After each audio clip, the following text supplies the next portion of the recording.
Bismillahirrahmanirrahim. First of all, I am grateful to Dr. Nasira, which gave me an opportunity to share my views on this very important topic of today. And in the presence of respected practitioners and the doctors, professors, I feel that I am in front of these people. I am nothing. I am serving in Pakistan Civil Authority as the Senior Joint Director, and I am basically Master of Physics from BC University, and I did MBA from LUMS, and I happen to serve last 5 years in Aviation Ministry or Aviation Division. So I happen to see the working of the government and the governance very closely.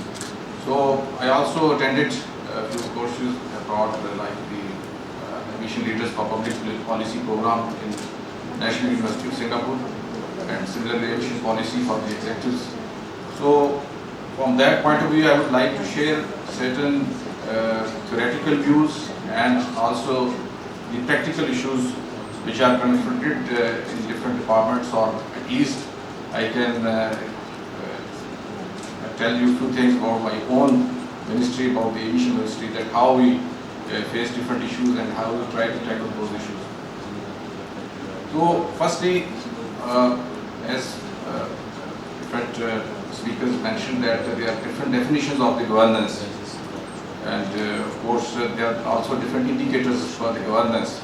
And I believe that the process of decision making and its implementation of the decisions that constitute the governance, and how basically you can implement the policy and even formulate the policy, that is basically enabled through different indicators, which earlier mentioned, just like that World Bank has given some worldwide governance indicators, which includes the voice and accountability, political stability, and government effectiveness, regulatory quality, rule of law, and the control of corruption. Basically, these indicators provide an environment to implement the policies, or to, even after the implementation, you review the policies and then again redraft the policies according to the latest circumstances or the circumstances which are changing rapidly in the world.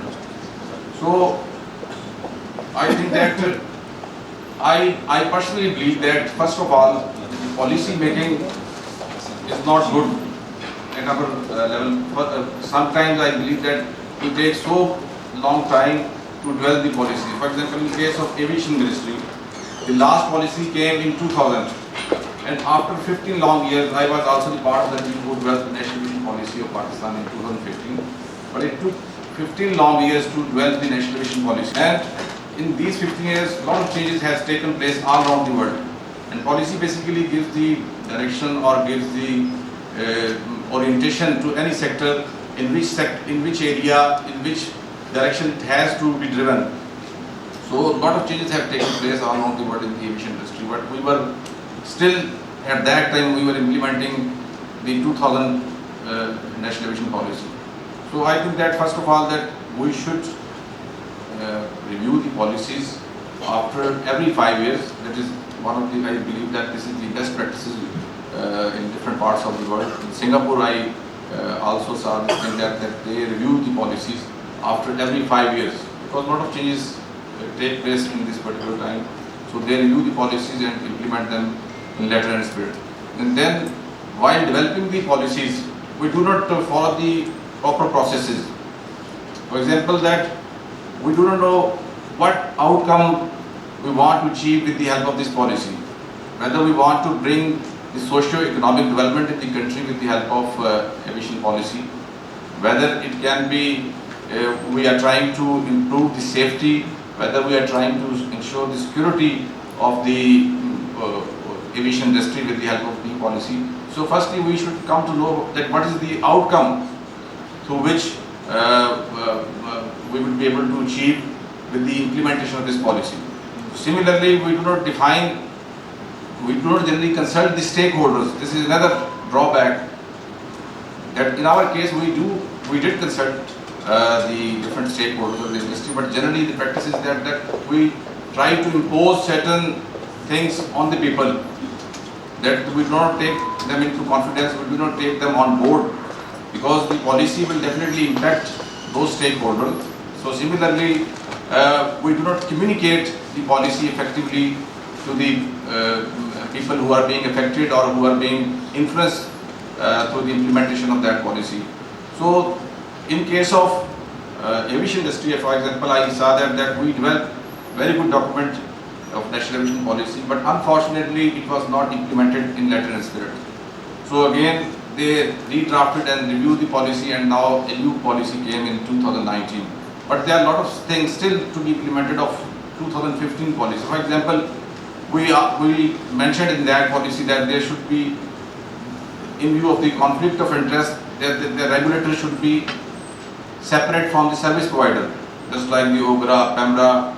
So, of course, when these two things will be incorporated into one body, of course there will be a conflict of interest. They would not be able to ensure the safety and security.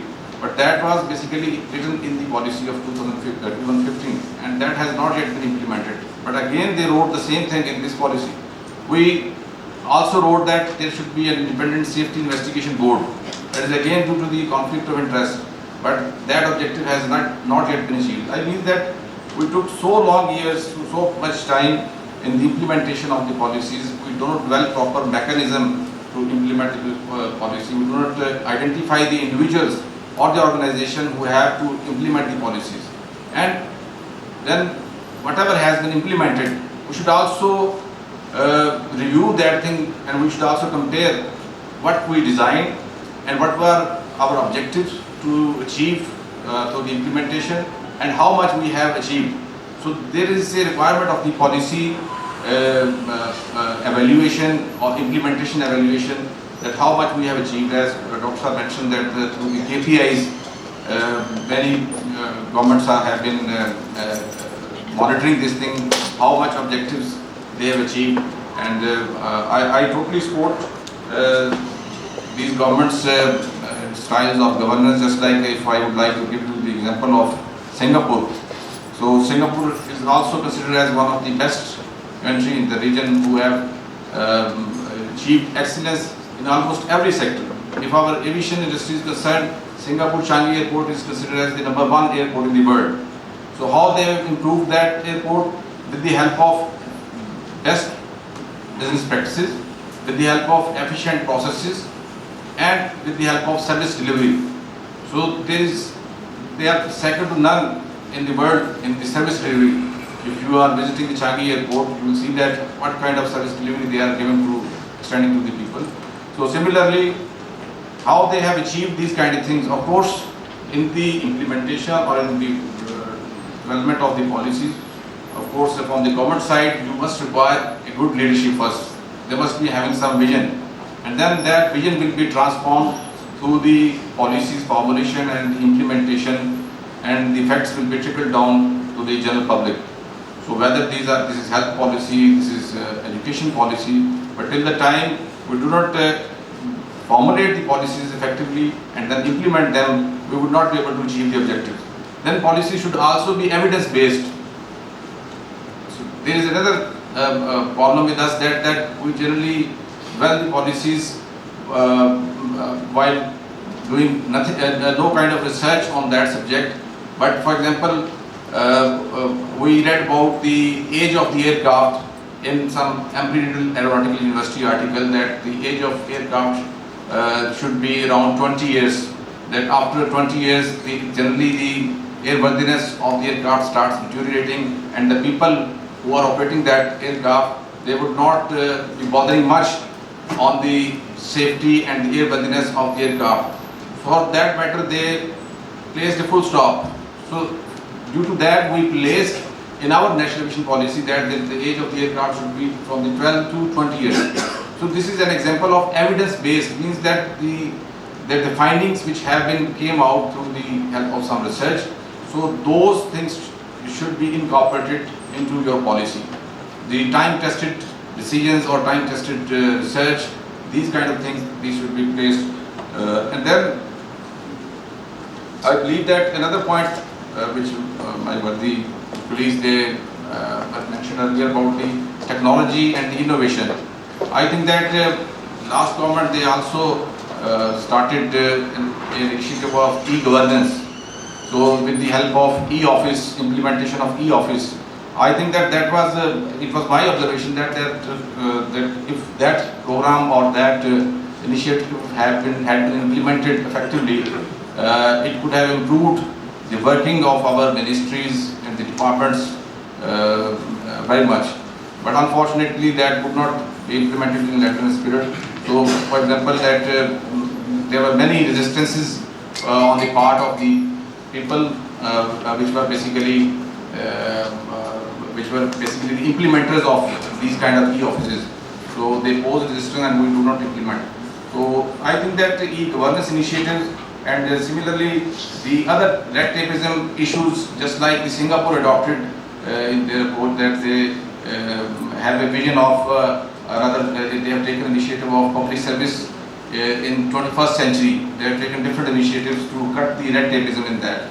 So I believe that these students they can also go through that public service initiative of Singapore.